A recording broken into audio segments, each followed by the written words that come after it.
Distinguished guests, ladies and gentlemen, welcome to the 2010 Graham Clark Oration. The oration honours the achievement of one of Australia's great scientists, Professor Graham Clark, in his endeavour and leadership to bring together a multidisciplinary team of researchers to develop technology that has benefited mankind. I'd like to call on Professor David de Kretser, the Governor of Victoria, to introduce this year's orator.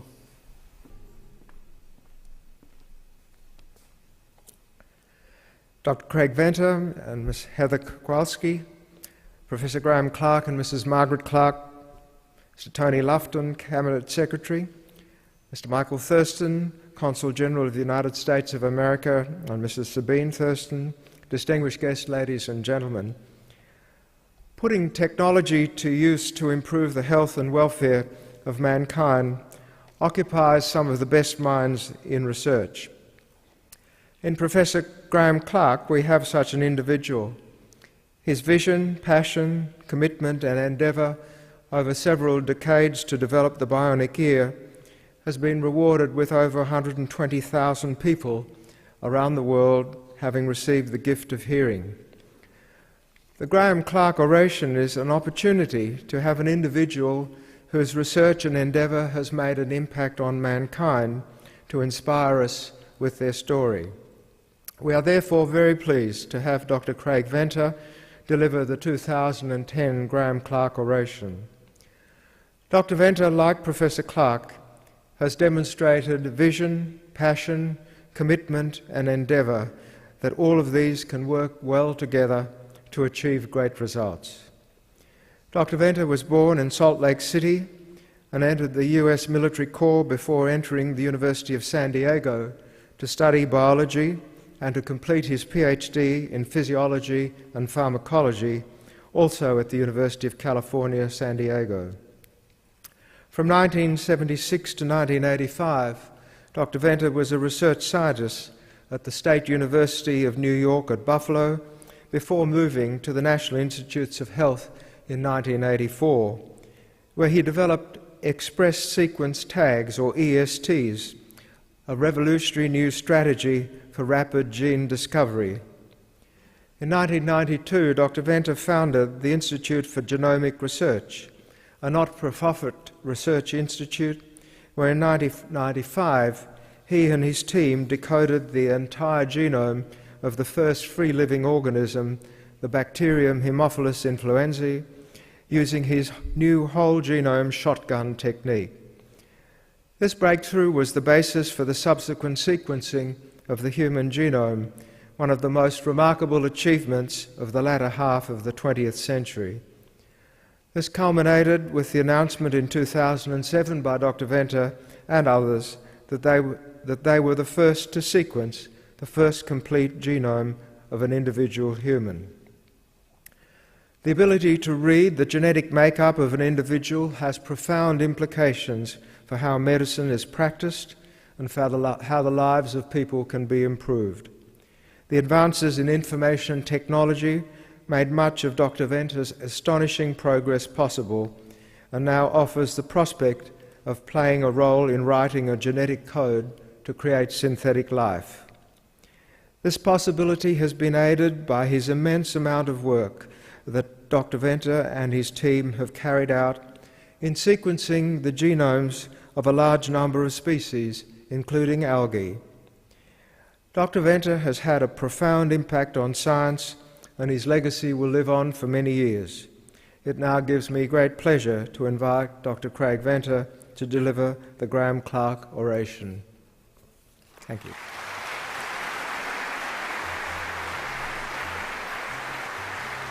Well, thank you, Governor, for the extremely kind introduction. I'm delighted to be back here in Melbourne. I've never, by the way, had such nice music following me up to the stage before, so that's a new experience on its own. So I'm truly honored to be giving the first Graham Clark oration not done by Graham Clark himself. And I'm very pleased to be here to do that. Technology has indeed played a very important role in what my teams have been able to accomplish. First, the challenge was at the National Institutes of Health, where we had basically unlimited amounts of money, but very limited space and teams. And the best way to advance what you did was by having some degree to amplify what a single scientist could do. I've always wanted to do that, and other than cloning myself to expand the repertoire, we found ways to do it through automation. So it was actually in 1987 where my lab at NIH had the first automated DNA sequencer. At the time, I was working on neurotransmitter receptors. In fact, along with my good friend Lynn Harrison here, who's been at the WEHI for quite some time, we were looking at receptors of a variety of different types in different parts of human physiology. In fact, Len and I published 18 books together on receptors and receptor biochemistry. It was with this new technology when the first discussions about the Human Genome Project took place that I got fascinated with genomics. It barely existed as a field. It was only recently named. But I'd spent the previous 10 years of my career trying to isolate a single protein. In fact, there were multiple labs around the world working on these same adrenergic and muscarinic receptors. And the notion that we get every human protein in a single project, even if it took 15 to 20 years, seemed like a fantastic step forward in science. My lab actually did some of the initial sequencing to see if sequencing human chromosomes was possible. In fact, the sequencing was possible, but it was actually the interpretation of that sequence that was extremely complicated. The best algorithms could not find a human gene in human DNA sequence.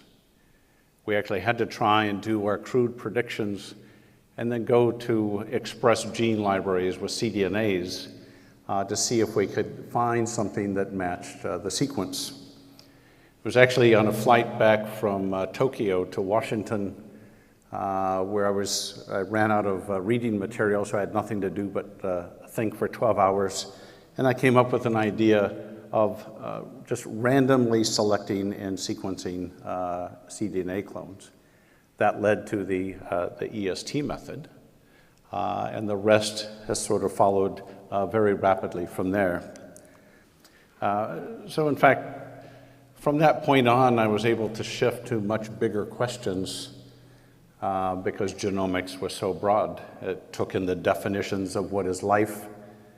Not a lot of people have asked, can we digitize life? But that's fundamentally what I'll show you sequencing the genetic code is.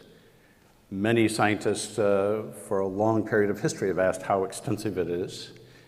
That's what some of the earliest sailing expeditions were in the 1800s, including Darwin's trip in the Beagle, but more importantly, the Challenger expedition was actually looking for new life forms every 200 miles around the globe by sending a dredge to the bottom of the ocean. Reductionist biology is, can we pare life down to its basic components as a means of understanding it? And I'll show you our attempts to become reductionist in terms of genomics. But putting all these things together led us to this new area of, can we regenerate life out of the digital code? Proving we really understand it, and going as chemists did from reading structures to regenerating those structures as proof of understanding. So I will take you through that journey that we have in fact followed over the last 25 years. So digitizing biology, that's what reading the genetic code is. We go from the ones and zeros of the genetic code, taking these 4 letters representing the bases of DNA. So we're taking a 4-letter computer code, our software, and converting that into the ones and zeros in the computer. This has been scaling up over the last 25 years, starting with ESTs that we published in 1991. So this was the study that we published in 1991 in Science, describing this very simple method of taking cDNA libraries and using this new sequencing technology just to rapidly sequence multiple clones. Prior to that, we would have to search 1 million clones to find one of interest. And this gave us a new repertoire of genes. It started slowly. Our first paper was 337 genes. But you can see with an initial lag, this number has grown quite considerably. And I checked the latest update in GenBank was the 64 million EST sequences. Actually, most of these are from human cDNAs looking for splice variants in complex situations and gene expression in humans. But these were the tools that in fact allowed us to annotate the human genome, and doing these sequences in other species is what have allowed annotation of other genomes. But more importantly, it also took us in a different direction. Starting to get very large numbers of sequences, we needed new algorithms to analyze them. We need new algorithms when we had tens of thousands, then hundreds of thousands, then millions of sequences to analyze them and try and group them together.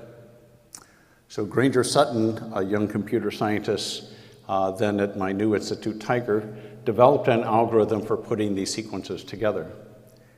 And we thought that these algorithms might have other utility for allowing a new way to sequence the genome.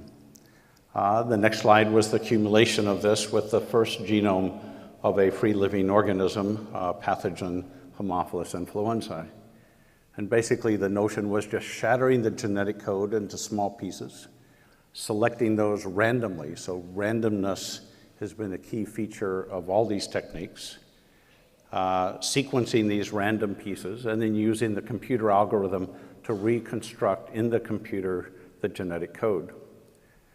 Everybody was certain that it wouldn't work. We couldn't get any funding to try this experiment. So we used our own money and took genomics from 10 years, or 12, that it took for yeast and E. coli, down to 4 months with this first genome. That same year, in 1995, we did another genome as a test and to show that it really worked broadly. This was the genome, the smallest genome of a self-replicating organism, that of Mycoplasma genitalium. So after these two, it followed very quickly with a large number of species, number of pathogens, environmental organisms, working up to plants, insects with Drosophila, then human, then Anopheles, mosquitoes, et cetera, et cetera. Once the technique worked, it worked very broadly and on a tremendous scale. Now, in 2000, when we announced the first version, the first drafts of the human genome, it was in the White House. I was there along with Francis Collins, President Clinton, and Tony Blair. The first drafts actually gave us a confusing view that didn't hold up. But at the time, the biggest finding was how few genes we had. Many scientists were claiming that we had between 1 and 300,000 genes based on early genetic studies showing there were single genes associated with some diseases. People therefore rationalized that we had to have a gene for each human trait that could go wrong and therefore be assayed. So people were very surprised when we only had 20-something thousand human genes. I think that was the biggest finding of all out of this. But we also, for reasons that I'll show you in a minute, were wrong, concluded that there was only one base pair out of 1,000 difference between any two humans. Well, for the next 7 years, we continued to sequence, in this case from my genome, and assembled, and it was surprising to us that 7 years after the initial draft, we could publish the first complete version of a human genome in 2007. And this gave us a very different view of variation because now this was the complete diploid genome. We all have 2 sets of chromosomes, one that we get from each of our parents. And what was done in 2000 was in fact a haploid genome project. There was good reasons for this. They were mostly financial, which the politicians here can understand. The estimation was, it was a committee that I was on at NIH, that sequencing costs would get down to $1 a base pair, and it was known that there was around 3 billion base pairs. So the budget was going to be $3 billion, and we discussed that the human genome was actually a diploid species, but everybody decided $6 billion was too much to ask for, so everybody settled for a half of the project. But with this complete version now, we were able to do haplotype phasing, separating my chromosomes into the sets that I got from each parent. And we found that my chromosomes differed from each other by 0.5%. So this was substantially greater than the 1 out of 1,000. But if we were going to compare my genome to any of your genomes, we're comparing 4 sets of chromosomes. So it means we likely differ from each other on the order of 1 to 3%. This changes our view. In fact, we have more base pairs in insertions and deletions in the genome than were in what people thought were the main type of variation, single nucleotide polymorphisms. Well, it turns out we're not alone. With the same techniques that we use for sequencing the human genome, we decided to do 2 experiments, one in the ocean that I'll show you in a few minutes, and the other in the human gut, and found that we could shotgun sequence all the organisms associated with different parts of the human body. This is now a new field called metabiomics, and it turns out we have on the order of 10 million additional genes on top of our 23,000 or so genes. Each of us have on the order of 1,000 unique species in our mouths right now. Think about that as the person next to you coughs. We have another different 1,000 in the intestinal tract. Our skin is saturated. In fact, we have 100 trillion human cells, but each of us carries on the order of 200 trillion bacterial cells. Doesn't matter how many times you wash your hands, you still have on the order of 200 trillion. You just got rid of a few extra ones you picked up that day. So to understand human physiology, not only do we have to understand what our complex variations of human genes do, we have to understand what all these microbes associated with us do. Next slide shows, in fact, what another new field, measuring the chemicals in the bloodstream using new mass spec technology. And it's worked out from looking at the human genome, each of us can make on the order of 2,400 different chemical compounds. But when we look in the bloodstream of individuals after a meal, we find around 500 chemicals circulating in the blood. About 60% of those are of those 2,400 human metabolites. 30% are just all the bizarre species you just consumed in your meal. But 10% or 50 different chemicals in your bloodstream right now are metabolites from your bacteria. For the most part, we have no idea what role these play in human physiology, but there are some new hints coming, and NIH in the US is pouring a huge amount into now sequencing the microbiome of a large number of individuals associated with different diseases to try and find out, do these microbes lead to wellness? Do they lead to disease? What exactly do they do? But one hint we know is that when you consume large amounts of alcohol, you get liver damage. And people thought that was due to a direct effect of alcohol in the liver. In fact, it looks like it's due to alcohol effects on a microbe that releases a toxin that damages the liver. So you're always told not to have antibiotics and alcohol together, but it seems to me it makes like a smart combination. Because if you kill that bacteria, presumably you can drink all the alcohol you want without any liver damage. Remember, you heard it here first. So we need to look at these environments, our environment. And while this seems like overwhelming complexity, to me it provides great optimism, because only by understanding all the different parameters associated with us do we have a chance of getting real answers by looking at these? I was stunned early on in my career where tens of thousands of papers were published in the scientific literature explaining everything in human physiology by cyclic EMP going up or down in a cell. I thought it was incredible at the time, and I thought I was really missing something. Fortunately, we're much more complex than that looked. So the other experiment was by looking in the oceans as well, just trying a shotgun sequencing from a even more complex environment, just taking seawater and sequencing it. What we know now is if we go out here in the bay or in the ocean, we'll find about 1 million bacteria per milliliter and 10 million viruses per milliliter of seawater. Next time you're out swimming or surfing and you swallow a mouthful, you can try and do a quick calculation. Fortunately, very few of these are ever harmful to us, so people have not noticed over a very long period of time that all these organisms are there. Crystal clear looking seawater is saturated with microbes and viruses. But people were arguing from sampling and culturing things in laboratories that there was actually very little diversity there. So we tried this experiment of just filtering a couple hundred liters of seawater, taking these filters back to the lab, isolating all the DNA off of them, and doing the shotgun sequencing, and then reassembling the data. And what we found astounded us, and I think most other people, by discovering on the order of 40,000 new species in 200 liters of seawater. We stopped sequencing after discovering 1.3 million new genes. So this doubled the number of known genes just in a single barrel of seawater.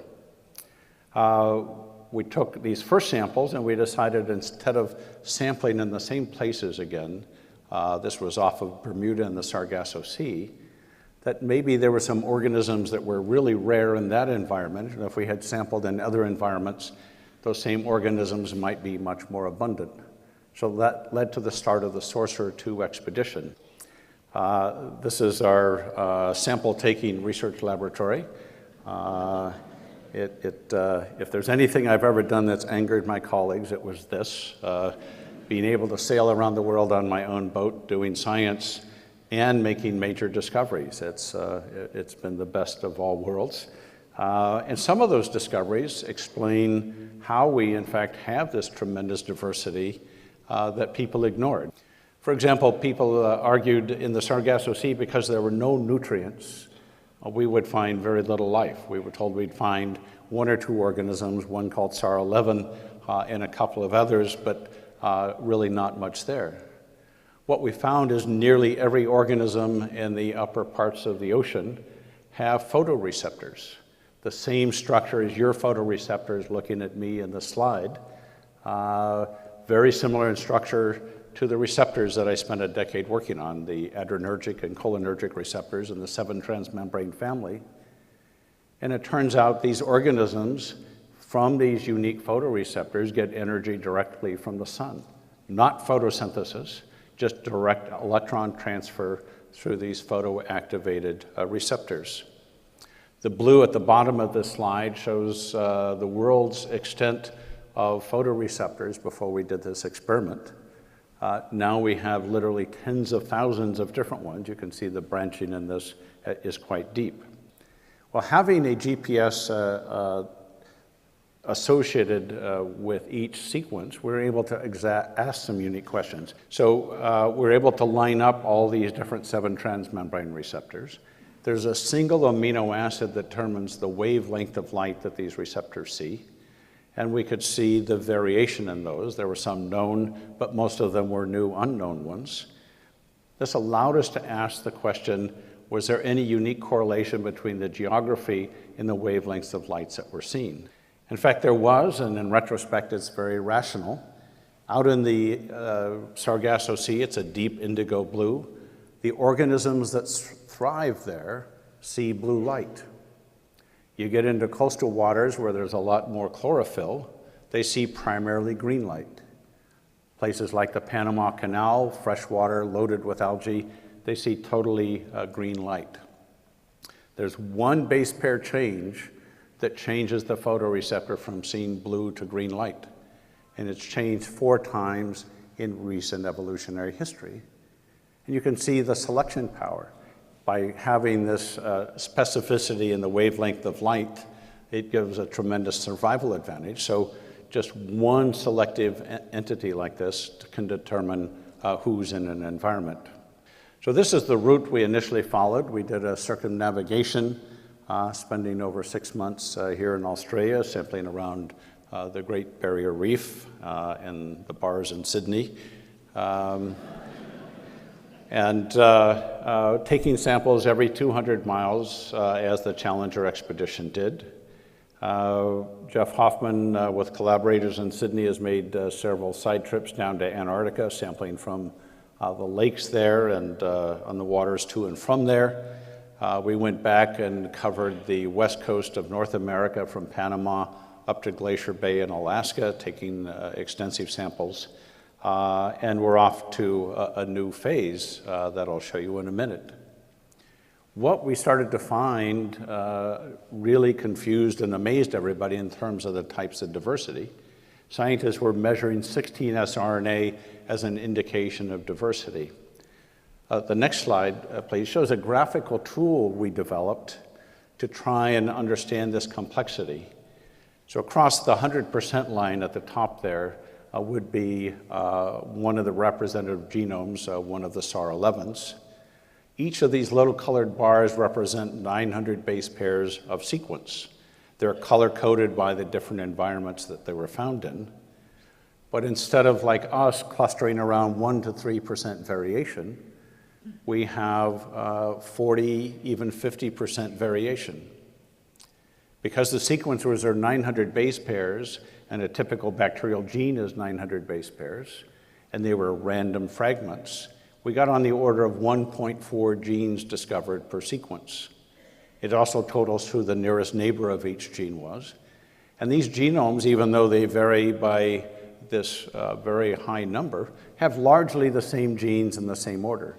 You can see some big gaps here. The largest one is where there was a viral insertion in the reference genome, so nothing else matched it that we found. But this was unlike anybody expected. All these organisms have the same 16S RNA sequence, so people thought it was just a single organism. It's actually thousands of different related organisms, but if this is survival of the fittest, then they're all surviving in slightly different environments, or maybe it's not really survival of the fittest. Maybe they're all fit enough to survive even with this tremendous sequence variation. We are only 10% different from all mammals. So this 40, 50% variation is a huge amount. It looked amazingly complex until we kept adding more and more data. And what people thought were single species turn out to be major taxa. So these are the top 5 ones that have been identified. SAR11 is a photosynthetic organism. It's the number 1 in terms of abundant sequence hits. Prochlorococcus, recent papers as shortly as 5 years ago proclaimed it to be a single organism and the most abundant one on the planet. It's thousands to tens of thousands of related organisms, and on down this list. And so as we add data, hopefully we'll convert more and more random sequences into these unique taxa. So we published the results down from Canada down to the Galapagos in this special issue of PLOS Biology, and we're getting ready for the next installments. So the last summer, we sailed back across the Atlantic Ocean to the Baltic Sea and sampled around the Baltic Sea, and are now down in the Mediterranean. And this summer, we have to sail around Italy and Greece and Turkey, taking all kinds of samples there. So it can be very arduous work, but there's likely to be, with every sample, totally unique discoveries. We've also gone in up and down. We've been sampling the atmosphere with our Air Genome Project, and I'm sure it will make you all very comfortable to know in an hour lecture like this that you're breathing in and out on the order of 10,000 new organisms from your neighbors. And these move around constantly. If the wind's blowing off the ocean, you're breathing in mostly oceanic species. If it's blowing off the farms, you're breathing a totally different type of organism. So we're understanding we are in a bacterial planet. We breathe it, we live in it, we swim in it, we are occupied by them. So we sort of have to find a way to get used to that. But we've also gone deep in the earth. Part of a program we have with BP to look for microbes to convert coal into methane. We've gone a mile deep in Colorado in some deep mines, taking samples of water that's varied between 50 and 150 million years in age, and found the same density of organisms a mile deep in the earth that we find in the oceans. It's been absolutely fascinating. We have all these organisms that will live off of coal as a substrate, creating organic acids. We have other organisms that can take those organic acids and combine that with hydrogen and make methane. We have methanogens that will take methyl groups off of coal and make methane. It's a very complex milieu of organisms that seem to be very highly conserved and what people thought initially the oceans would look like. So these are the same types of plots I showed you from the ocean. Now we see the clustering around a few % variation from these organisms. So what's different about a mile deep in the earth versus the oceans? Number one, we're missing UV light. We have shielding against radiation, and the viral populations seem to be much lower. 3 major sources of genetic variation. So perhaps sunlight and UV damage to DNA is one of the principal sources of evolutionary pressure that species on this planet have been faced with. So we now have doubled the number of genes known to science at least 3 times in the published literature. From samples from Australia and the Indian Ocean, we're about to double that number again. And we don't know where this will end. When we look at mammalian genes, comparing human genes to those from dogs and all the other species we've done, we see a saturation in gene discovery. So if some of you go out and discover a unique mammalian species, it's likely we know all their genes, they'll just have a unique combination of those. In contrast, the prokaryotic world and single-cell eukaryotes and viruses were completely in a linear phase of new gene family discovery. Ironically, science goes through bottlenecks. When I started my PhD work in 1972, I was told it was going to be difficult for me to make any new discoveries because biology was essentially all known. It seems so absurd today, but some of you might remember the US Surgeon General in 1969 announced that we have won the war against microbes. And I don't know if it happened here in Australia, but microbiology departments in the US began to get shut down because there was no purpose for them anymore, because we had new antibiotics and the war was won. So we do go through these bottlenecks in thinking, and usually following those bottlenecks are great periods of discovery. Fortunately, I was on the right side of that bottleneck. So can we go the other way? Can we pare things down to these minimal components? Next slide is starting back with our second genome, Mycoplasma genitalium. So in 1995, when we had these first 2 genomes, one had 1,800 genes and another only around 500 genes, 482 protein coding genes and the 43 RNA genes. So we simply asked a question, and this was around the same time, some of you might remember, where NASA scientists claimed they had discovered nanobacteria on Mars from Martian meteors.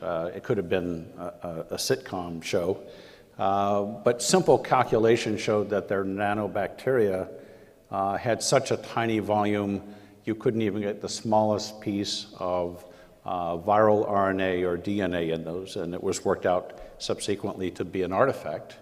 But there was a lot of discussion about at the time of minimal life. We just simply asked the question of one cell has these different many genes, was there a smaller subset? So we asked questions, how many of these were essential? What's the smallest number you would need for life's machinery? And would that help us maybe understand evolutionary life forms? And ultimately, to answer these questions, we decided we needed to construct the minimal chromosome by synthesizing DNA. As soon as we made that decision, we had a new series of questions. Would the technology, the chemistry even allow us to synthesize these microbial genomes? And even if we could, would we end up with just a large piece of chemical DNA, or could we actually treat it like software and boot it up in a cell? That was 15 years ago when we first asked these questions, and we've made considerable progress, but we're still not all the way there yet. We started off taking a historical route, deciding to synthesize Phi-X174. This was the first viral genome that Fred Sanger and colleagues sequenced. Clyde Hutchinson, who had joined us on this team, was actually in Sanger's lab and had kept a vial of Phi-X in his pocket the entire time. Shows he's a little strange. But it gave us an original sample to compare back to what was sequenced by Sanger. So we resequenced it, and Sanger's sequence was probably the most accurate sequence ever done thus far in science. We found only 3 minor variants out of the 5,000 base pairs. People have gone far worse since then. But we devised a new way to synthesize small pieces of DNA and put them together, correcting the errors that come from DNA synthesis. When we first tried this without error correction, we got molecules the right size. But even with this tremendous selectivity you get by infectivity, we didn't get a single viral particle formed. But in this case, because we corrected all the errors and sequenced it to validate it, we had now this accurate piece of the viral chromosome made, and the exciting phase came next. So we took this piece of DNA and injected it into E. coli. The E. coli cellular machinery recognized our chemically made DNA exactly as normal DNA. It started reading it and making the viral proteins. The viral proteins self-assembled to form the virus. The virus exited the cell and then killed the cells that made it, something well known to graduate student advisors. And that's how we detect it on the plate. You see these clear plaques where the virus killed the cells. We call this a case where the software is building its own hardware. The software of life is DNA. We just insert the DNA in the cell and it constructs its own form, in this case, the virus. But our goal wasn't to build a virus, it was to build an entire bacterial chromosome. But we now knew we could make viral-sized pieces of DNA totally accurately. And our thinking was we could make cassettes, viral-sized pieces of 10 or so bacterial genes, and then use something like homologous recombination to assemble these into a chromosome. So design, again, comes into this. And this is where reading the genetic code differs from writing the genetic code. It was decided that for reading the genetic code, we could accept 1 error out of 10,000 base pairs as the standard for good quality sequence. But when you're writing the genetic code, obviously we can't accept that error rate. If all of us had that level of mutation, human life would probably not be possible. So what's okay for guessing what's in a genome is very different than trying to reconstruct the genome. So we resequenced the mycoplasma genome using new technology and found 30 sequencing errors. Several of those would have been lethal. So the new technology allowed us to correct those errors as a starting point. But we have to design small oligos that have to go together to create larger segments that go together and so on. And through this process, we were concerned how we would be certain that we didn't have an artifact in trying to boot up a synthetic chromosome. We worked out even a single molecule of native DNA contamination could fool us into thinking that we had succeeded in our goal. So we came up with the notion of inserting watermarks in the genetic code. And many people, when we published this, expressed dismay that our lack of creativity, just Ham Smith and Clyde Hutchinson and our co-authors all signed our names in the genetic code. And I think it will be pretty hard to find in the environment a naturally occurring piece of DNA that spells out Ham Smith, Clyde Hutchinson, and Craig Venter. So we think if we can boot this up, it will be pretty clear cut. We've actually gone on to create a whole new genetic code that we'll be revealing soon that allows us to do complete every letter of the alphabet, every number, and complex punctuation. So we're able to encode far more interesting things in the next versions. So our design was to build these viral-sized cassettes and find some way to put them all together in a single chromosome. So we started doing this. We started building 5 kb pieces. We put 4 of those together to come up with pieces that average around 24 kilobases. At each stage, we would clone these in E. coli, produce a lot of DNA, sequencing it, making sure all our steps were extremely valid. We would then do the next stage of assembly, putting 3 of the 24 kb pieces to create a piece that's 72 kb. By that stage, we had exceeded the larger pieces of DNA that had been made anywhere on the order of 30 kilobases.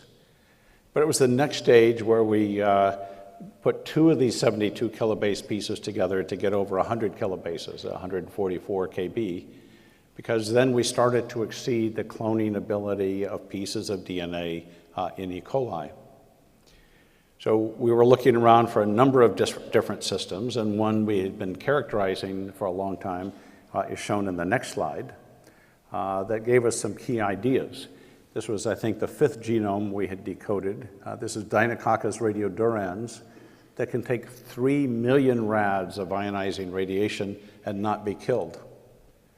Its chromosome, as you see in the top band, gets blown apart with a couple hundred double-stranded breaks.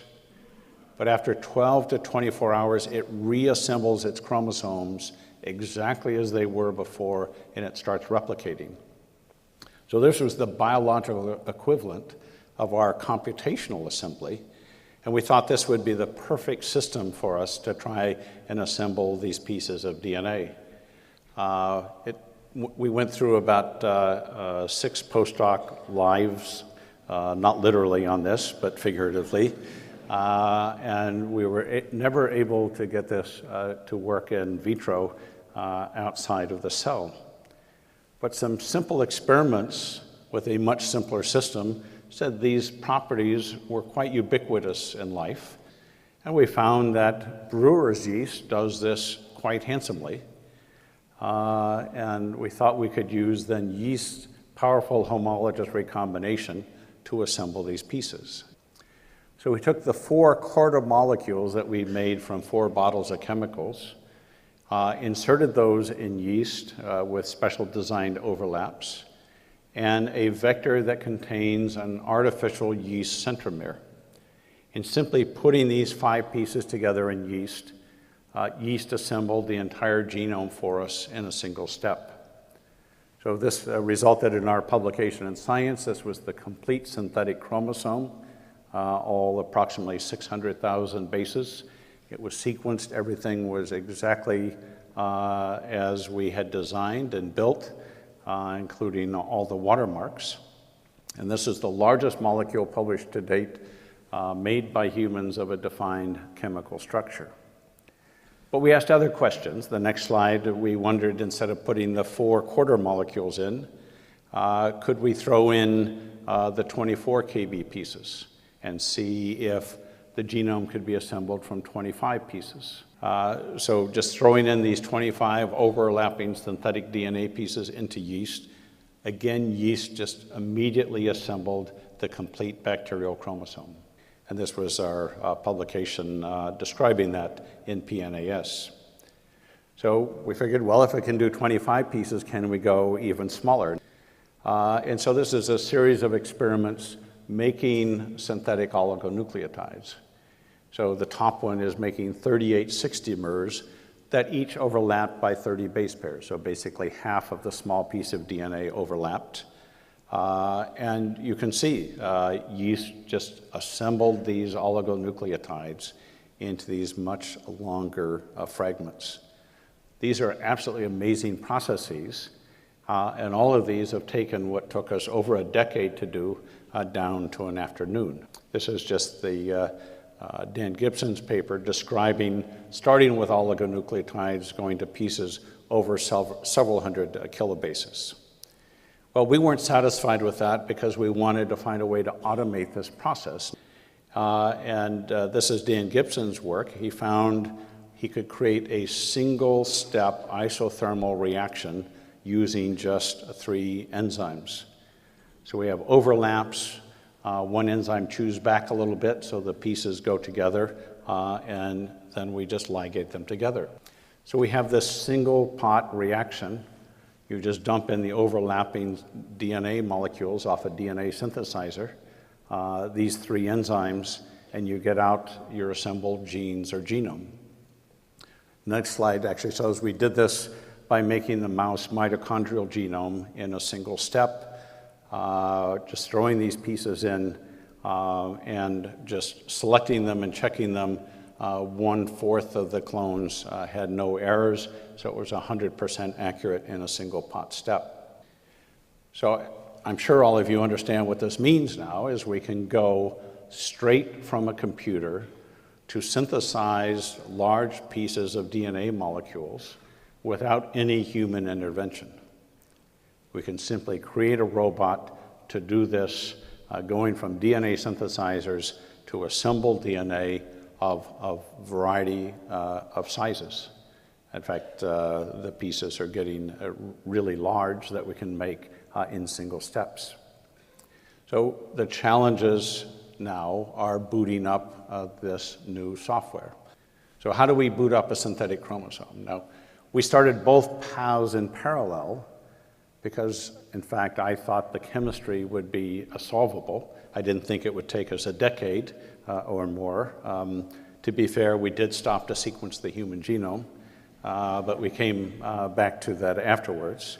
But this next study, I think, is one of the most important, at least philosophical ones that we've ever done.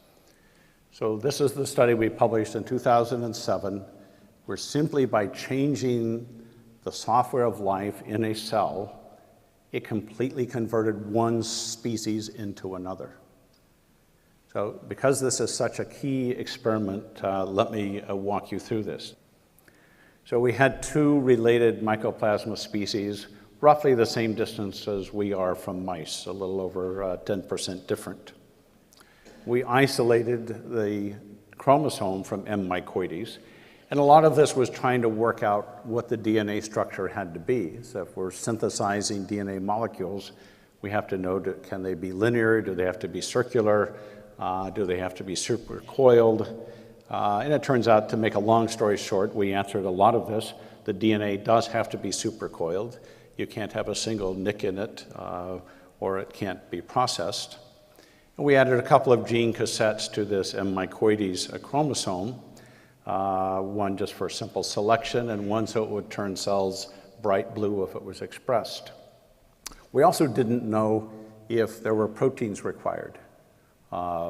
Single-stranded binding proteins, histone-like proteins that would be required, because if you're making things chemically and there's a protein requirement for transplantation, that would complicate experiments greatly. We found we could use naked DNA, but it had to be supercoiled.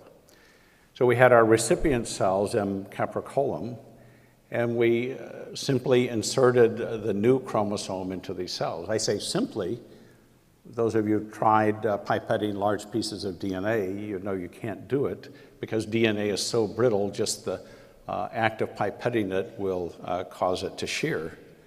So we have to do everything in gel blocks. We get the DNA, the chromosome isolated in gel blocks, and we can treat it with enzymes and move it around, then electroporate it into these cells. Now we have this very sophisticated movie to show you what we think happened.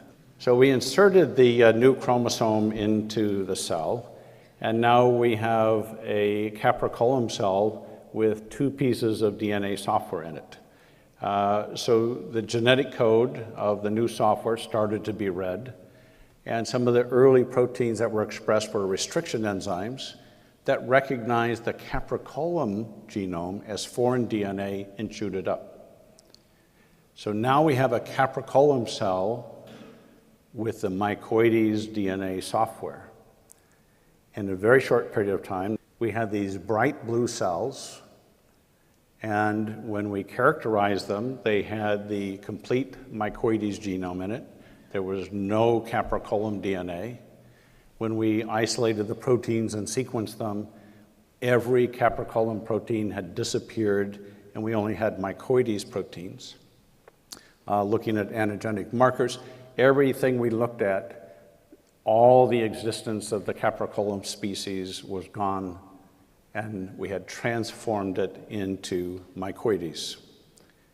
So we spent a lot of time perfecting this technology, being able to do these transplants, but we now had a new problem because we were assembling the bacterial chromosome in yeast. So we had to work out how to get a chromosome out of the eukaryote and back into the prokaryote. So the first step of this is GRAEME Binders at the Institute developed a method for cloning whole bacterial chromosomes in yeast. And people assumed these would not be stable, and the cloning technique is remarkably simple. To convert a prokaryotic chromosome into a eukaryotic chromosome, we simply add a synthetic yeast centromere to these cells.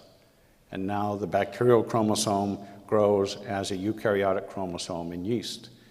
And we can do these with multiple chromosomes. We have one yeast cell with 2 different bacterial genomes in it. And they appear to be very stably expressed, maintained. So this now gave us a test system where we could isolate the chromosomes from yeast and try and do these same transplants again. But we ran into a minor problem, or a major problem. It didn't work. So for some reason, something happened to the DNA in yeast that it would not transplant back into the bacteria. Now, it probably helped that on our team we have Hamilton Smith, who got the Nobel Prize for discovering restriction enzymes. And he suggested that perhaps when we had isolated the DNA from mycoides, it had been methylated. So we spent about 2 years sorting out this problem and isolating unique methylases from mycoides, and then methylating the bacterial chromosome that was growing as a eukaryotic chromosome in yeast. And when we methylate the DNA, it transplants. And so we purified these methylases, but we found we could also use crude extracts from the cell in these gel blocks and get the DNA methylated. And we ultimately proved that it was absolutely the restriction enzymes and the methylation by making some changes in the capricolum genome, eliminating its restriction enzyme genes.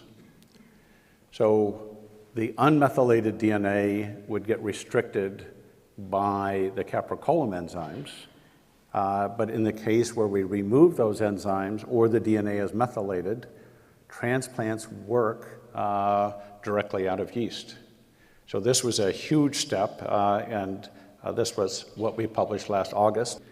That gives us what Ham and I think is perhaps one of the most important tools to come into microbial genetics. Those of you who work with different bacterial systems know that most bacteria don't have genetic tools to work with them. But let me walk you through this circle. So if we add the yeast artificial centromere to our bacterial genome, then isolate that genome, we can clone that as a yeast artificial chromosome. Once that bacterial genome is in yeast, all of a sudden the whole world of yeast genetic tools open up to us. And so now we can use homologous recombination to make very rapid changes in the bacterial chromosome growing in yeast, isolate it from yeast, methylate it if necessary, transplant it into a recipient donor cell that then will convert into a new species dependent on the changes made in the software we put in. Had we had these tools initially, we would have never developed this new field of synthetic genomics, because this is the process we're going to use now to minimize the genome, because we can make such rapid changes and just do these transplants. So the challenge is now we're in these final steps. We think we've solved all the problems. We've thought that for 2 years in a row until we discovered methylation. We discovered one of the cells we were trying to transplant into had nucleases on the cell surface and was just simply destroying the DNA as we tried to transplant it. So obviously, the microbial world has developed all kinds of ways to prevent this from happening. And you can understand why. If you just take up a new piece of DNA in the environment and your definition, self-definition of a species disappears because you now have this new software, it makes sense to try and limit that happening. But it's a key part of evolution. Those of you who are interested, look back at all the different microbial genomes we sequence that don't have a single chromosome. Some of them have multiple chromosomes. We found this first in Deinococcus radiodurans and in cholera. Carl Woese argued there was no point in sequencing the cholera genome because it had the same 16S RNA as E. coli. Turns out cholera has 2 chromosomes, and they're different from each other. One does resemble E. coli, but it's not clear where the other one came from, but it gives it the unique characteristics of cholera. So evolution is not just a point mutation after a point mutation. We can add 1,000 new traits to a cell in one simple step. So you can get a step function in evolution. So if you look at all the different cells that have multiple chromosomes, they look like they have different origins. It's when you have a mixed mass in the restriction systems and lacking nucleases on the surface, you can do the kind of transplants that we did. So I like to think this new field is going to be a design field. Instead of just looking at these genes we've discovered as simply genetic components, I like to think of them as design components. Much the same way in the 40s and 50s and 60s, the electronic industry grew out of a very small number of design components. We have a much larger set. So at Synthetic Genomics, we actually have software in the computer for designing new software of life, trying to design cells for very specific purposes, trying to understand what we can put together to get cells to do exactly what we want them to do. In fact, another new field that we're calling combinatorial genomics, we're now building robots, because you've seen that all these steps can be automated out of the computer, including the transplants. Robots that maybe could do 1 million experiments a day, and perhaps if we can get the right software to even learn themselves from those experiments to start doing the next scale experiments in these combinatorial systems. We have far more genes than we have scientists to understand them. We don't have any single genomes where we know the function of every gene in the genome. The human genome we almost know the least about. So it's only through new combinatorial tools do we have a chance to try and solve what the biology and physiology of all these new components are. Now, some of you may be asking the question, what's on the next slide? It's, why do this? Well, aside from understanding basic cellular function and evolution, we've come up with a few other reasons in our 15-year process of thinking about this. Everybody knows that we have a changing population. I was born in 1946. We now have 3 people on the planet for everybody that existed the year that I was born. Within 30 or 40 years, we'll have 4 times as many. As developing countries develop, they go up exponentially in their requirements for energy. And everybody, I think, is now acutely aware, is when we take fossil fuels, we take carbon out of the ground and burn it, we're affecting our own environment by adding all this carbon dioxide to the atmosphere. We don't have enough food, fuel, clean water, and medicine for the 6.8 billion people now here. So how are we going to provide that for the 9.5 billion where people think it will tap out? We looked at agriculture to see if agriculture could solve this. We worked with the Genting Corporation in Malaysia to sequence the oil palm and the jatropha genome.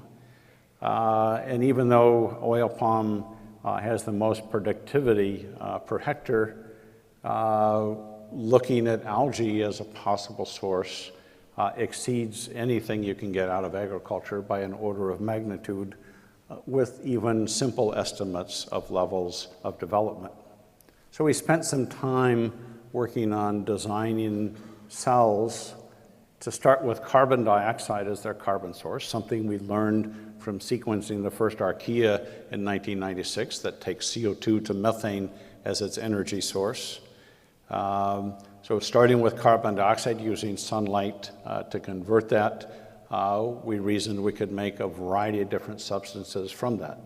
When we looked at algae, people were viewing algae as a farming problem, not a biomanufacturing problem. So I reasoned that if we could find a way to trick the algae into secreting their hydrocarbons into the media, that we could convert it from farming to bioreactors. Simply by taking some plant genes and adding them to the algae, we've got algae to pump out pure lipids into the media. And we can select these anywhere along the pathway, getting mixtures, as I've shown here, of C8 and C10. Next slide shows a variety of levels that we can intervene to do this. Last summer, Synthetic Genomics announced a $600 million deal with ExxonMobil to see, in fact, if this could be scaled up appropriately to get to the billions of gallons per facility per year that are needed to find an alternative to taking the carbon out of the ground. Now, Al Gore's got it wrong. He claims carbon-based fuels are wrong, and the problem, it's not the carbon-based fuels, it's the source of the carbon. If CO2 is what we're using to make the carbon-based fuels, it actually shifts the equilibrium if we can make enough of these. So we have the ability with bioreactors to go vertical instead of just horizontal. And the plan for these plants is to have them be multiple square miles in size to try and take this carbon dioxide and create new biocrude that would go right in this case, to an Exxon refinery to make gasoline and diesel, the same molecules basically that come out now, only starting with carbon dioxide. We're also looking at hydrocarbon recovery, as I mentioned earlier, with BP. Shows methane bubbles coming off of some of the coal, just using some of our unique microbes in this situation. So when I'm talking to students, I usually tell them that we're only limited by our imaginations now, and obviously by what will really work, starting with this digital code in the computer and writing new software. It also tells us quite a bit about life, that you can't have life without DNA. You remove the DNA from the cell, it dies immediately. You substitute that software with a new piece of DNA, it dynamically changes into another species. Now, young kids understand this because they have transformers and things that change magically into something else. But biology can do the same thing. And if we design these new components, we can choose our carbon sources, we can choose the metabolism, we can choose what we want to make. We're trying to make new vaccines instantly by simply synthesizing them in a day. Hopefully sources of pharmaceuticals, hopefully sources of energy.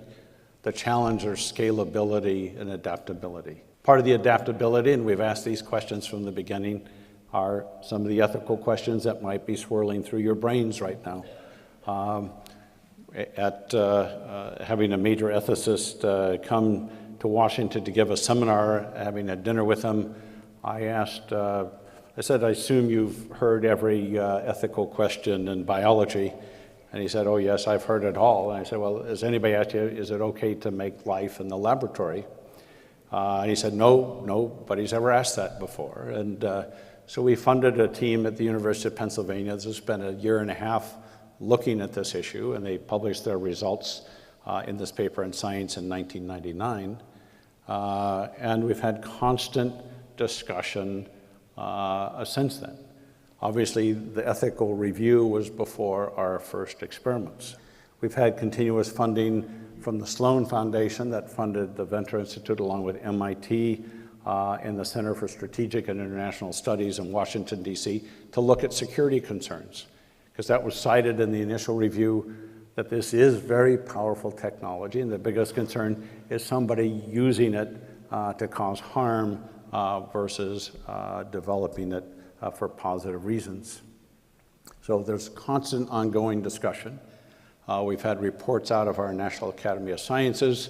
We have a new group at the executive branch of the US government that reviews all this dual-use research to take it forward and trying to come up with meaningful regulations. Now in the US government, we're discussing regulations to regulate the companies that make the oligonucleotides, because these new methods, as you've seen, are so simple for making almost any size piece of DNA, to regulate the synthesizing companies to not make any pathogen agents without special approval. My last slide, the next slide, is a report late last year from the Royal Academy of Engineering talking about what the major wealth generators for nations were for the past century, and have argued that synthetic biology, synthetic genomics, have a chance to be the true disruptive technologies I've been talking about, and be the #1 wealth generators for countries and for individuals going forward. Thank you very much.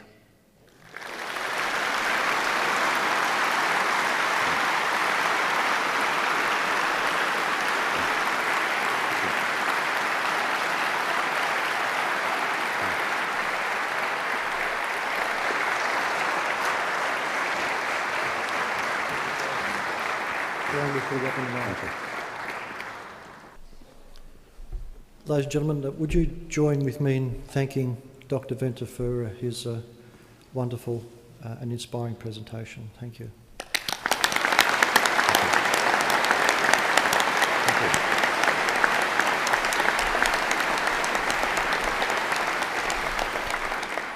It's my great pleasure now to invite Professor Graeme Clark to thank our speaker. Professor Clark.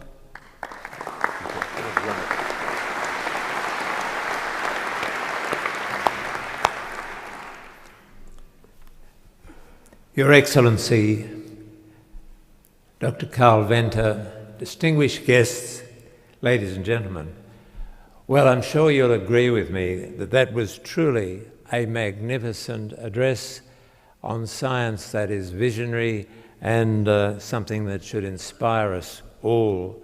I couldn't get over what the true complete scientist Craig is, to do the work that he's done, take it to different high levels, is an amazing achievement. And we're all very honoured indeed that you have come to give this address.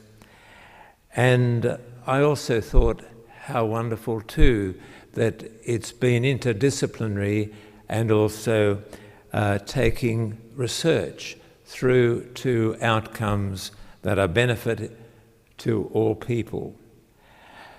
So it's my great pleasure to give you the award that is symbolic of the achievements that you've made and also for this oration. If you would be so kind as to come forward, and we have the award to present, and it's my pleasure and honour to do so.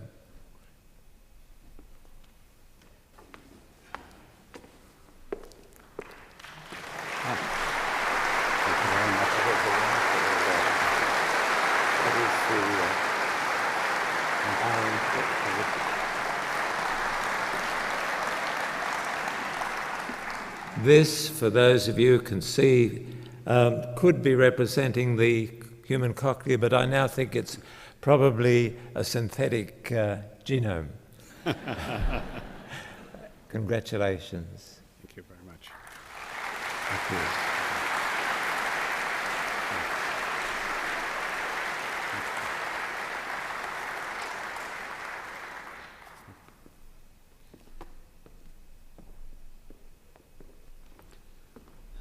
Thank you, Professor Clark.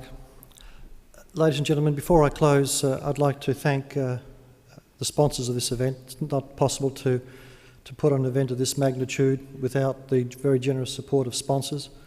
So I'd like to thank them individually: NICTA, IBM, the Victorian Government, the University of Melbourne, the Florey Neuroscience Institutes, Qantas, Melbourne Health, the Melbourne Convention and Visitors Bureau, and Cosmos magazine.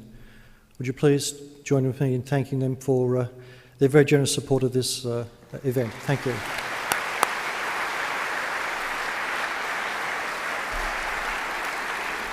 And finally, the oration is the initiative of the ICT for Life Sciences Forum, which networks engineers and biologists in Melbourne, and hopefully through that process we might find another Craig Venter and Graeme Clark. I'm sure there are a few in the audience this evening. So, and I'd like to, in closing, thank the sponsors of the forum who make this networking possible.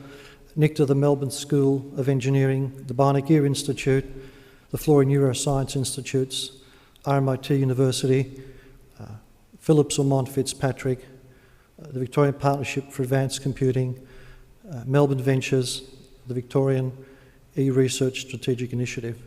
Ladies and gentlemen, thank you for your attendance this evening. It's been wonderful to have you here and to hear such an honoured guest in Craig Venter deliver the 2010 Graeme Clark Oration, and we look forward to seeing you at next year's event. Thank you and good night.